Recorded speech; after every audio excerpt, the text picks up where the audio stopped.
బుస్సుమని పాలు పొంగిచ్చేస్తున్నాను ఏంటనుకుంటున్నారా? అదే అండి మన అరబ్బ కంట్రీ డిష్ ఈ మధ్య తెగ ట్రెండ్ అయిపోతుంది కదా యూట్యూబ్ లో. కొనాఫాట మనం కూడా మొదలెట్టేద్దాం. మరి అరకప్పు పాలు, ఒక స్పూన్ కార్న్ ఫ్లోర్, 2 స్పూన్ పంచదార, ఒక చీజ్ క్యూబ్ వేసుకొని చక్కగా మెదిపేసుకోండి.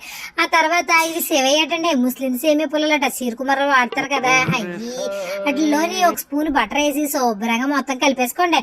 ఆ తర్వాత ఒక కడాయి పెట్టుకొని అందులోని సేమియా పుల్లలు వేసేసి ఎర్రగా వేయించేసుకోండి. మరి మీరు కూడా ఒకసారి ట్రై చేసి ఎలా ఉందో నాకు చెప్పండి. కొంచెం తేనెపాకం వచ్చేలాగా, అదే మన గులాబ్ జామ్ పెట్టుకుంటాం కదా అలాగా పంచదార కలిపేసుకోండి. ఆ తర్వాత ఒక గిన్నెకి బటర్ రాసి కొంచెం సేమియా పుల్లలు వేసి ఒక గుత్తితో అత్తేయండి రౌండ్ గానే. తర్వాత మనం తయారు చేసి పెట్టుకున్నాం కదా క్రీమ్, చీజ్ క్రీమ్ది, ఆ లేయరింగ్ కూడా వేసేసి శుభ్రంగా స్ప్రెడ్ చేసేసుకోండి.